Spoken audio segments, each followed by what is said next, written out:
Salut les gars et bienvenue dans cette vidéo où je vous fais une petite checklist des choses à faire, des étapes à faire avant d'aller à New York pour votre voyage.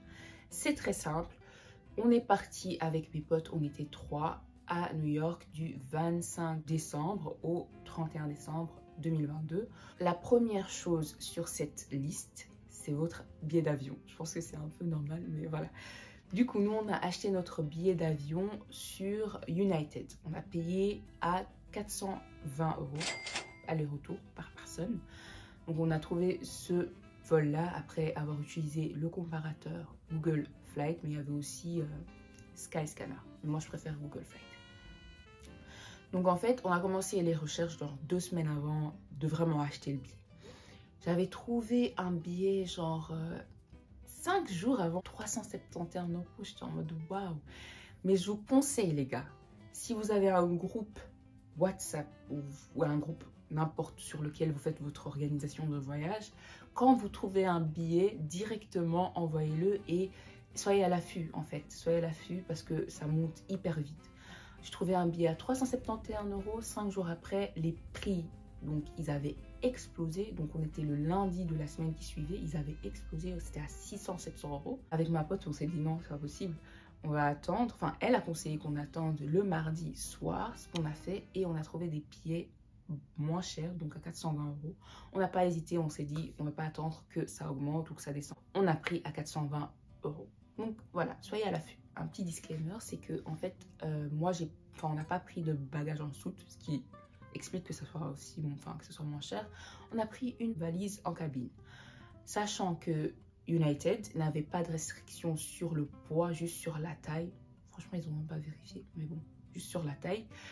J'ai une petite astuce pour vous pour gagner de l'espace. J'ai même réussi à ramener des cadeaux pour ma famille. J'ai acheté 2 paires de chaussures plus des cadeaux.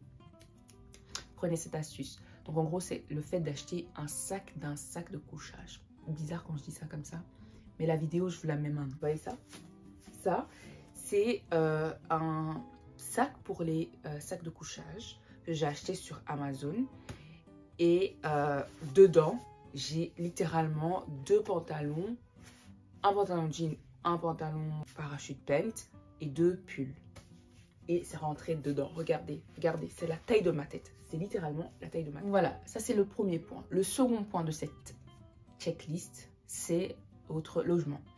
On a utilisé Airbnb. On a pris notre appartement sur Airbnb à 170 € par personne. Sachant qu'on était 3, ça revenait à 500 et quelques. Mais on regardait en même temps Booking, mais c'était des hôtels et c'était beaucoup plus cher. Gros point, on a pris notre logement à Brooklyn. Je vous conseille de faire la même chose. Brooklyn, je pense que c'est le meilleur endroit parce que tu peux aller directement au centre avec Times Square. Donc bref, avec le métro. Donc prenez votre appartement à Brooklyn.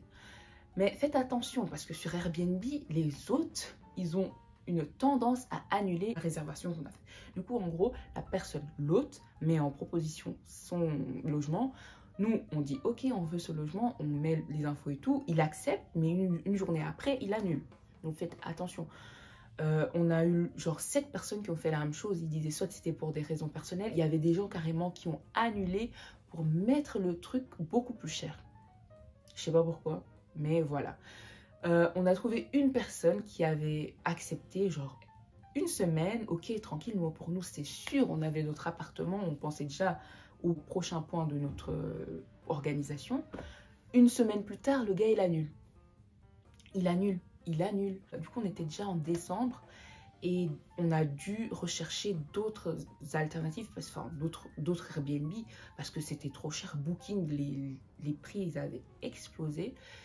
Mais heureusement, ma pote a réussi à dégoter un appart vraiment bien situé à 170 € par personne. Du coup, voilà.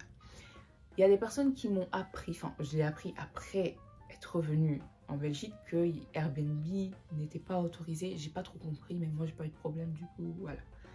Le prochain point sur cette liste, donc le point 3, c'est votre visa. Les gars, gros attention, gros point d'exclamation, je sais même pas comment dire, gros attention. Il y a des sites qui proposent le visa, donc l'ESTA, à des 120 €. L'ESTA coûte 21 $. Donc faites attention et allez sur le site officiel, enfin l'ambassade en gros américaine, et faites votre ESTA dessus. Parce que sinon vous allez payer des sommes astronomiques pour rien. Et en fait le process est hyper rapide. Moi j'ai eu mon ESTA en une journée, enfin en une nuit j'avais déjà la réponse comme quoi c'est ok, c'est validé. J'ai juste imprimé et voilà. Ensuite, les points qui suivent, c'est des points plus à savoir, que j'aurais aimé savoir, bref, que je recherchais mais que j'avais pas les réponses directement. Le point 4, c'est le mode de paiement utilisé, que j'ai utilisé. J'ai utilisé ma Mastercard, du coup c'est une Mastercard prépayée Belfius pour les Belges. Ma pote utilisait une N26 ou c'est 26 ou 28, je sais même pas c'est quoi le nom, mais c'est N quelque chose. Et aussi en gros c'est Mastercard, les Mastercard ça fonctionne là.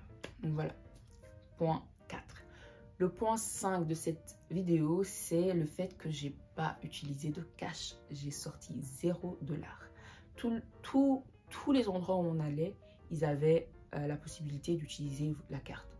Il y avait certains moments où on nous demandait si on avait du liquide, mais c'était plus des gens qui nous demandaient de l'argent dehors ou bien des commerçants qui préféraient le liquide. Mais franchement, ils avaient l'alternative de la carte, donc vous inquiétez pas, prenez votre Mastercard. Et n'oubliez pas, important, n'oubliez pas d'activer vos dépenses à l'étranger sur votre carte, enfin sur l'application avant de partir. Parce qu'il y a des gens qui ont leurs cartes qui sont bloquées parce qu'ils ont oublié d'activer. Voilà. Le point qui suit, c'est le point par rapport à l'adaptateur. Prenez votre adaptateur. J'ai pas pris d'adaptateur.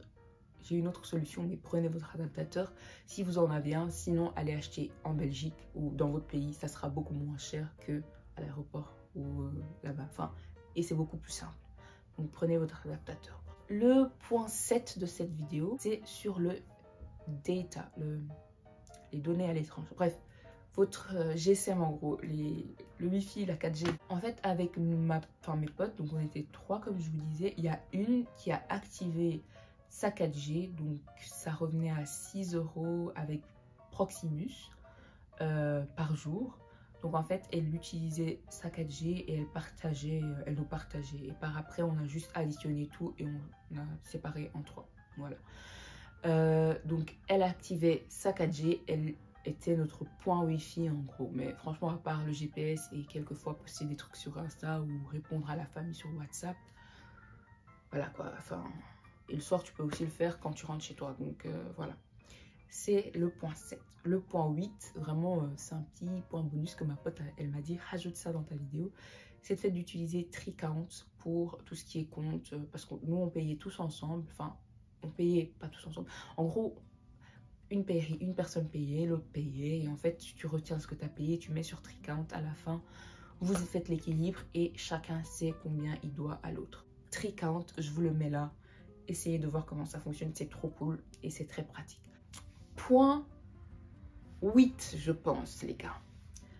Quand vous allez quand vous allez sur place, utiliser le métro. C'est hyper facile. Enfin, facile, je sais pas, parce que c'est pas tout le temps moi qui étais... pas tout le temps. C'est pas moi qui faisais les trajets. Je suivais juste mes potes. Voilà. Mais utiliser le métro, la carte du métro pour la semaine revenait à 33 $. Je vous insère une petite vidéo comment payer votre métro card à New York ici. Voilà. Ok, on va faire français. Ensuite, metro card. Unlimited. Tu fais 5. Carte de crédit. Ah, maintenant que tu me tiens ça, bah, je vais le prendre. C'est elle qui a le flou. Elle est gold en plus, sa carte. MDR, elle est prépayée. Maintenant, je dois faire quoi? Tu dois retirer. Et puis tu mets 9. Et ah là, je filme ton code là. C'est pas mon code. C'est le zip. C'est 5 fois, hein? Oui. Ouais. Enter. Hop. Ok. Donc toi aussi, t'avais pas besoin de mettre ton code?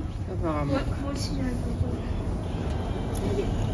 Et puis ça va en bas. Du coup, c'est tout pour la vidéo. Je pense que c'est bon. N'hésitez pas à me poser des questions si vous en avez en commentaire. Et à la semaine prochaine.